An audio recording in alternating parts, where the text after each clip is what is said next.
மருமகள்ல அடுத்து என்ன நடக்க போகுதுன்னு வாங்க பார்க்கலாம். இங்கே பார்த்தா சாவித்திரியும் தாமரையும் விறுவிறுன்னு ஆவேசமாக போலீஸ் ஸ்டேஷனுக்குள்ளே நுழையவும், அங்கே பார்த்தா ஏமா நீ யாருமா நீ பாட்டுக்கு வந்துக்கிட்டு இருக்க அப்படின்னு சொல்லிட்டு கான்ஸ்டபிள் கேட்கவும், நாங்கள் இன்ஸ்பெக்டரை பார்க்கணும் அப்படின்னு சொல்லிட்டு சாவித்திரி குரலை உசத்தி பேசவும், அம்மா நீ வந்திருக்கிறது போலீஸ் ஸ்டேஷன், இங்கே வந்துட்டு மிரட்டி பேசிட்டுலாம் இருக்க, என்னம்மா எதுக்கு வந்திருக்க அப்படின்னு சொல்லிட்டு போலீஸ் ஸ்டேஷன்லாம் கேட்டுக்கிட்டு இருக்கிறாங்க.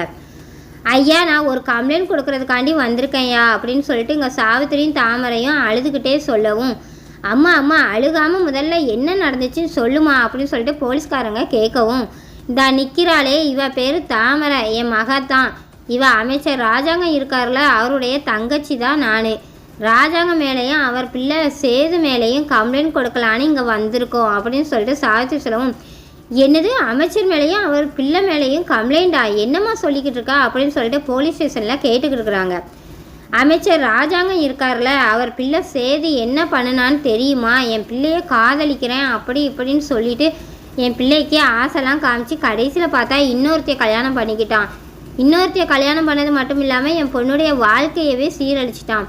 என் பொண்ணுடைய வாழ்க்கையை சீரழிச்சிட்டா கடைசியில் என் பிள்ளைய கல்யாணமும் பண்ணிக்க மாட்டேன்னு சொல்லி எங்களை அந்த வீட்டில் இருந்தே துரத்தி விட்டுட்டாங்க. என் பிள்ளைக்கு நியாயம் கேட்டு தான் ராஜாங்கத்தோடைய பிள்ளை மேலே கம்ப்ளைண்ட் கொடுக்கறதுக்காண்டி வந்திருக்கோம்.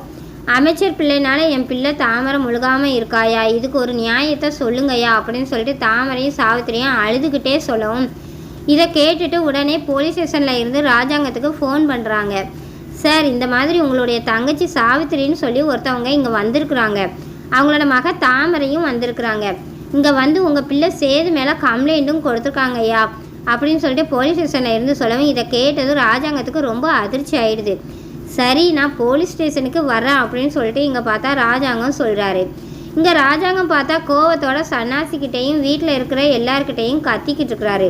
சன்னாசி சாவித்திரி என்ன தான் நினச்சிக்கிட்டு இருக்கிறா, இப்போ போய் போலீஸ் ஸ்டேஷனில் கம்ப்ளைண்ட் கொடுத்துருக்கா, சேது வந்து தாமரை கெடுத்துட்டான்னு சொல்லிட்டு சேது மேலேயே கம்ப்ளைண்ட் கொடுத்துருக்கா அப்படின்னு சொல்லிட்டு இங்கே ராஜாங்கம் கத்திக்கிட்டு இருக்கவும், இதை கேட்டதும் வீட்டில் இருக்கிற எல்லாருக்கும் அதிர்ச்சி ஆகிடுது. இங்கே அப்போ தான் வந்துட்டு, ஐயோ ராஜாங்கம் அப்போ சேதுவை கைது பண்ணிடுவாங்களாயா அப்படின்னு சொல்லிட்டு அப்போ தான் கேட்டுக்கிட்டு இருக்கவும், ஆத்தா அவள் கிடக்குறா, அவள் எந்த எல்லைக்கு வேணாலும் போகட்டும், நான் என் பிள்ளைய அவ்வளோ சீக்கிரம் அவள் சொல்கிற வழிக்கெல்லாம் வளைஞ்சு போக விட மாட்டேன். அவள் இவ்வளோ தூரம் போலீஸ் ஸ்டேஷனுக்கு வரைக்கும் போய் தாமரை கழுத்தில் சேது தாலி கட்டணும் அப்படின்றதுல விடாப்பிடியாக இருக்கானா, இதில் ஏதோ ஒரு சூழ்ச்சி இருக்குதுன்னு தெரியுது. அவள் எங்கே போனாலும் சரி நான் எல்லாத்தையும் பார்த்துக்கிறேன். சேது நீ ஒன்றும் கவலைப்படாதையா, அவள் என்ன கம்ப்ளைண்ட் கொடுத்தாலும் சரி அதை நம்ம பார்த்துக்கலாம் அப்படின்னு சொல்லிட்டு இங்கே பார்த்தா ராஜாங்கம் சேது சன்னாசி எல்லோரும் போலீஸ் ஸ்டேஷனுக்கு போகிறாங்க.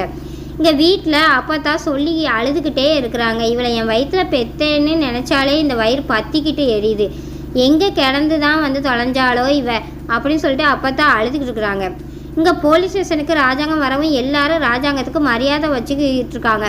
ஐயா வாங்கய்யா வணக்கம் ஐயா அப்படின்னு சொல்லிட்டு போலீஸ் ஸ்டேஷனில் இருக்கிறவங்க எல்லாரும் சொல்லவும், அப்போ தான் பார்த்தா சாவித்திரி ராஜாங்கத்தை பார்த்துட்டு முறைச்சி நிற்கவும், சன்னாசி சாவித்திரியே இப்படியெல்லாம் பண்ணிக்கிட்டு இருக்கா அப்படின்னு சொல்லிட்டு சன்னாசி கிட்டே சொல்லவும், என்ன போலீஸ் ஸ்டேஷனுக்கெலாம் வந்து மிரட்டுறீங்களா, சேதுனால என் பிள்ளை மூழ்காமல் இருக்காளே அதுக்கு யார் வழி சொல்லுவா, இவ வயிற்றில் வளர்கிற பிள்ளைக்கு யார் பதில் சொல்லுவா, என் பிள்ளை தாமரை கெடுத்தது சேது தானே, அப்போ என் பிள்ளைக்கு வாழ்க்கை கொடுக்க வேண்டியது சேது தானே, அவன் தானே என் மகா காலத்தில் தாலி கட்டணும், எப்போயோ நடந்த பிரச்சனைக்கு என் மகா காரணம் ஆயிட்டா, அந்த காரணத்தை வச்சுக்கிட்டு இப்போ என் மகா காலத்தில் தாலி கட்ட மாட்டேன்னு சொல்கிறது எந்த விதத்தில் நியாயம், அந்த பிரச்சனை நடக்கிற முன்னாடி வர சேது என் மகா காலத்தில் தாலி கட்டுவான்னு சொல்லிக்கிட்டு இருந்தீங்க, ஆனால் அந்த பிரச்சனைக்கு என் மக தான் காரணம் அப்படின்னு சொல்லிட்டு தெரிஞ்சது சேது என் மகளுக்கு தாலி கட்டக்கூடாதுன்னு சொன்னால் அது என்ன அர்த்தம், அதுக்கு இதுக்கும் என்ன சம்மந்தம், எனக்கு நியாயம் கிடைச்சே ஆகணும், அதனால தான் நான் இப்போ போலீஸ் ஸ்டேஷனுக்கு வந்தேன், ஒருவேளை இந்த கேஸை நீங்கள் எடுக்கலைன்னா நான் வேறு யாரையாவது போய் பார்க்கணுமா, அங்கே போய் என் மகளுக்கு நியாயம் கேட்டே தீருவேன்,